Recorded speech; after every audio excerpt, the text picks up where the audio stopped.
நண்பர்கள் அனைவருக்கும் வணக்கம். நம்ம இப்போ பார்க்க போகிற வீடியோ ஐஃபோன் யூஸ் பண்ணிட்டுருக்கீங்க அப்படின்னா ஐஃபோனில் எக்கச்சக்கமான ட்ரிக்ஸ் இருக்குது. இதை பற்றி தான் இந்த வீடியோவில் நம்ம பார்க்க போகிறோம். இதில் பார்த்தீங்கன்னா நிறைய விஷயம் ஷேர் பண்ணியிருக்கேன். தொடர்ந்து வீடியோ பாருங்கள். நம்ம சேனலில் இது வரைக்கும் சப்ஸ்கிரைப் பண்ணலன்னா சப்ஸ்கிரைப் பண்ணுங்கள். இப்போ நம்ம வீடியோக்குள்ளே போகலாம்.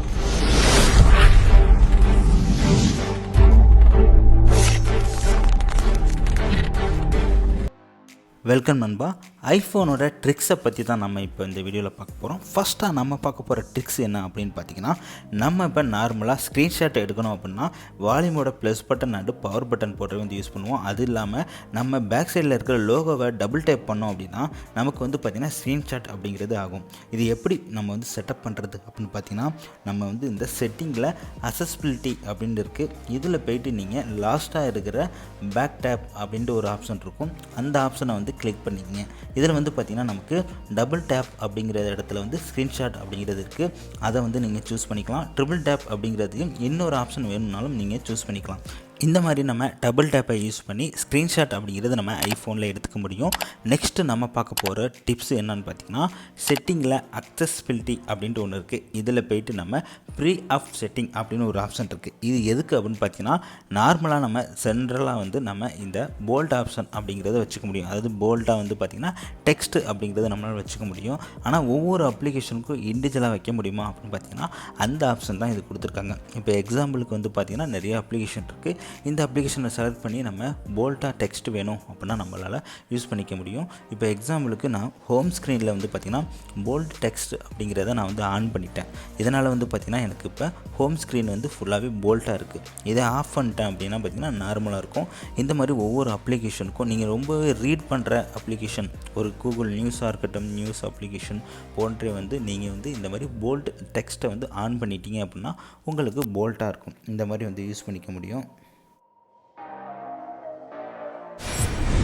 நெக்ஸ்ட்டு நம்ம பார்க்க போகிற ட்ரிக்ஸ் என்ன அப்படின்னு பார்த்திங்கன்னா, நம்மக்கிட்ட ஏதாச்சும் ஒரு லெட்டர் இருக்குது, இமேஜாக வச்சுருக்கோம் அப்படின்னா அதை ஜஸ்ட்டு அந்த லெட்டர்ஸை மட்டும் நம்ம காப்பி பண்ணணும் அப்படின்னா சிம்பிளாக பண்ண முடியும். நம்மளோட ஃபோட்டோஸில் பார்த்திங்கன்னா இந்த மாதிரி ஒரு இமேஜ் இருக்குது. அந்த லெட்டர்ஸ் எல்லாமே நம்ம காப்பி பண்ணணும்னா ஜஸ்ட்டு நம்ம அதை ஸ்கேன் பண்ணிவிட்டு காப்பி ஆல் அப்படின்னு கொடுத்துருங்க. அவ்வளோதான். இதை எடுத்து நம்ம ஏதாச்சும் ஒரு இதில் பேஸ்ட் பண்ணோம் அப்படின்னா நமக்கு பார்த்திங்கன்னா அந்த இமேஜில் உள்ள லெட்டர்ஸ் எல்லாமே பார்த்திங்கன்னா நார்மலான ஒரு ஃபாண்டில் நமக்கு கிடச்சிரும். ஸோ இந்த மாதிரி ஒரு ட்ரிக்ஸ் இருக்குது. இது எத்தனை பேருக்கு தெரியும் அப்படின்ட்டு கீழே கமெண்ட் செக்ஷனில் சொல்லுங்கள். நெக்ஸ்ட்டு நம்ம அந்த இருக்கிற இமேஜை மட்டும் நம்ம டெக்ஸ்ட் அப்படிங்கிறது காப்பி பண்ண வேணாம். நம்ம நார்மலாகவே ஒரு ஃபோட்டோஸ் இல்லை நம்மளுடைய டைரிஸ் போன்ற இதில் ஒரு இன்ஃபர்மேஷன் இருக்குன்னா அதை நம்ம ஃபோட்டோஸ்லேயே பார்த்திங்கன்னா ஸ்கேனர் அப்படின்ட்டு ஒரு ஆப்ஷன் இருக்குது. அதை நம்ம செலக்ட் பண்ணோன்னா பார்த்திங்கன்னா நமக்கு ஆட்டோமேட்டிக்காக அந்த லெட்டர்ஸில் உள்ள ஃபாண்ட் எல்லாமே பார்த்திங்கன்னா நமக்கு காப்பி பண்ண முடியும். ஐஃபோனில் நம்ம கால் பேசும்போது ஹோல்டுக்குன்னு தனியாக ஆப்ஷன் எதுவும் கிடையாது. இதுக்கு பார்த்திங்கன்னா நம்ம மியூட் பட்டனை நம்ம லாங் ப்ரெஸ் பண்ணோம் அப்படின்னா நமக்கு பார்த்திங்கன்னா இந்த ஹோல்டு அப்படிங்கிறது கிடைக்கும். ஸோ இது மூலமாக நீங்கள் உங்களுடைய காலை ஹோல்டு வைக்கணும் அப்படின்னா நீங்கள் மியூட்டை லாங் ப்ரெஸ் பண்ணிங்க அப்படின்னா உங்களால் ஹோல்டு அப்படிங்கிறது கிடைக்கும். நெக்ஸ்ட்டு நம்ம பார்க்க போகிற ட்ரிக்ஸ் என்னன்னு பார்த்தீங்கன்னா, செட்டிங்கில் ஃபோன் ஒரு ஆப்ஷன் இருக்கும். அதில் போய்ட்டு இன்கமிங் கால்ஸை நம்ம பேனர் அப்படின்னு சேஞ்ச் பண்ணிடணும். சேஞ்ச் பண்ணால் என்ன அப்படின்னு பார்த்தீங்கன்னா, நமக்கு ஒரு இன்கமிங் கால் வருது அப்படின்னா மேலே பார்த்திங்கன்னா சின்னதாக ஒரு பேனர் மாதிரி வரும். ஸோ இதனால் நம்ம கேம்ஸ் அண்டு வீடியோ போன்றவை பண்ணிகிட்டு இருக்கப்ப நமக்கு டிஸ்டர்ப் அப்படிங்கிறது இருக்காது. ஒரு ஃபுல் ஸ்க்ரீனில் வர்றதுக்கு பார்த்திங்கன்னா நமக்கு இந்த பேனர் மாதிரி வர்றது ரொம்பவே யூஸ்ஃபுல்லாக இருக்கும். ஸோ இந்த டிப்ஸை யூஸ் பண்ணிக்கிங்க. ஏன்னா இதனால் பார்த்திங்கன்னா பல டைம் நம்ம ஃபுல் ஸ்க்ரீன் வரப்போ ரொம்பவே இரிட்டேட்டிங்காக இருக்கும். நம்ம ஒரு கேமோ இல்லை வீடியோ பண்ணுறப்ப பார்த்திங்கன்னா நமக்கு இந்த ஃபுல் ஸ்க்ரீன் ரொம்பவே டிஸ்டர்ப் பண்ணுற மாதிரி இருக்கும். ஸோ இந்த டிப்ஸை யூஸ் பண்ணி நீங்கள் மாற்றிக்க முடியும். நெக்ஸ்ட்டு பார்த்திங்கன்னா ஃபோன்லேயே அனௌன்ஸ் கால்ஸ் அப்படின்ட்டுருக்கு. இதை நம்ம யூஸ் பண்ணுறதுனால நமக்கு கால் வர்றதோட நேம்ஸ் என்ன அப்படிங்கிறது சொல்லும். ஸோ இதனால் நம்ம ஒரு பைக் ட்ராவலில் போகிறோம், அந்த டைமில் ஒரு ப்ளூடூத் ஹெட்செட் யூஸ் பண்ணுறோம் அப்படின்னா நமக்கு பார்த்திங்கன்னா யார் கால் பண்ணுறா அப்படிங்கிறது நம்மளுடைய ப்ளூடூத் ஹெட்செட்லேயே நம்மளால் கேட்க முடியும்.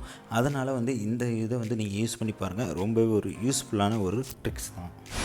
நெக்ஸ்ட் என்னென்னு பார்த்தீங்கன்னா, செட்டிங்கில் அக்சஸ்பிலிட்டி இருக்குது. இந்த அக்சஸ்பிலிட்டி ஷார்ட்கட்னு ஒன்று இருக்கும். அதில் போய்ட்டு நீங்கள் அடிக்கடி யூஸ் பண்ணுற ஏதாச்சும் ஒரு 2-3 விஷயத்தை நீங்கள் அதை கிளிக் பண்ணி வச்சுங்க. இப்போ ரெடியூஸ் ஒயிட் பாயிண்ட் அண்ட் பார்த்திங்கன்னா அசஸ் டச் போன்றவை நான் வச்சுருக்கேன். அந்த மாதிரி உங்களுக்கு தேவைப்படுற விஷயத்தை நீங்கள் அதில் வச்சுக்க முடியும். இதை கண்ட்ரோல் சென்ட்ரலையும் நம்ம வச்சுக்க முடியும். ஏன்னா நம்ம அடிக்கடி யூஸ் பண்ணுற விஷயத்தை அடிக்கடி உள்ளே போயிட்டு நம்ம யூஸ் பண்ணணும் தேவையில்லை. ஜஸ்ட்டு நம்ம கண்ட்ரோல் சென்டர் மூலமாகவே நம்ம இதை யூஸ் பண்ணிக்க முடியும். நம்ம கண்ட்ரோல் சென்டர்லேயே போயிட்டு இந்த அக்சஸ்பிலிட்டி ஷார்ட்கட் அப்படிங்கிறது ஒன்று இருக்கும். அதை நீங்கள் கிளிக் பண்ணாலே போதும், ஆட்டோமேட்டிக்காக நீங்கள் அதில் என்னென்ன ஆப்ஷன் கொடுத்துருக்கோ அத்தனையும் வந்து பார்த்திங்கன்னா அதில் வந்துடும். ஸோ இந்த டிப்ஸை யூஸ் பண்ணிக்கங்க. நெக்ஸ்ட் வந்து பார்த்திங்கன்னா செட்டிங்கில் ஃபேஸ் ஐடி அண்ட் பாஸ்கோடு அப்படின்னு இருக்கும். இதில் வந்து கண்ட்ரோல் சென்டர் அப்படிங்கிறத ஆஃப் பண்ணிடுங்க.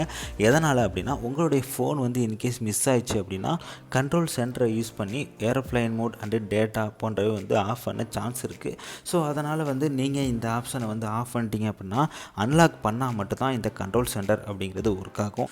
ஸோ அதனால் மோஸ்ட்லி இந்த கண்ட்ரோல் சென்டரை ஆஃப் பண்ணி வைங்க. இன்கேஸ் உங்கள் மொபைலை சுவிட்ச் ஆஃப் பண்ண தெரியலைனா கூட ஏரோப்ளைன் மோடில் போடுறதுக்கு சான்ஸ் இருக்குது. அதனால் இந்த கண்ட்ரோல் சென்டரையும் நம்ம ஆஃப் பண்ணிட்டோம்னா ஆல்வேஸ் வந்து பார்த்திங்கன்னா நம்மளுடைய ஃபோன் வந்து ஆனில் தான் இருக்கும். ஸோ அதனால் நம்மளுக்கு கொஞ்சம் யூஸ்ஃபுல்லான ஒரு விஷயம் கிடைக்கும். ஸோ முடிஞ்ச வரைக்கும் ட்ரை பண்ணுங்கள். ஓகே நண்பா, இந்த ஐஃபோனோட டிப்ஸ் அண்ட் ட்ரிக்ஸ்லாம் என்னென்ன அப்படின்ட்டு தெரிஞ்சிருப்பீங்க. இந்த வீடியோ உங்களுக்கு யூஸ்ஃபுல்லாக இருந்துச்சுன்னா ஒரு லைக் பண்ணுங்கள். உங்கள் ஃப்ரெண்ட்ஸ் ஐஃபோன் யூஸ் பண்ணுறாங்கன்னா அவங்களுக்கும் ஷேர் பண்ணுங்கள். இந்த டிப்ஸ் அவங்களுக்கும் யூஸ்ஃபுல்லாக இருக்கும். ஓகே நண்பா, மீண்டும் வேறு ஒரு வீடியோவில் உங்களை சந்திக்கிறேன். நன்றி, வணக்கம்.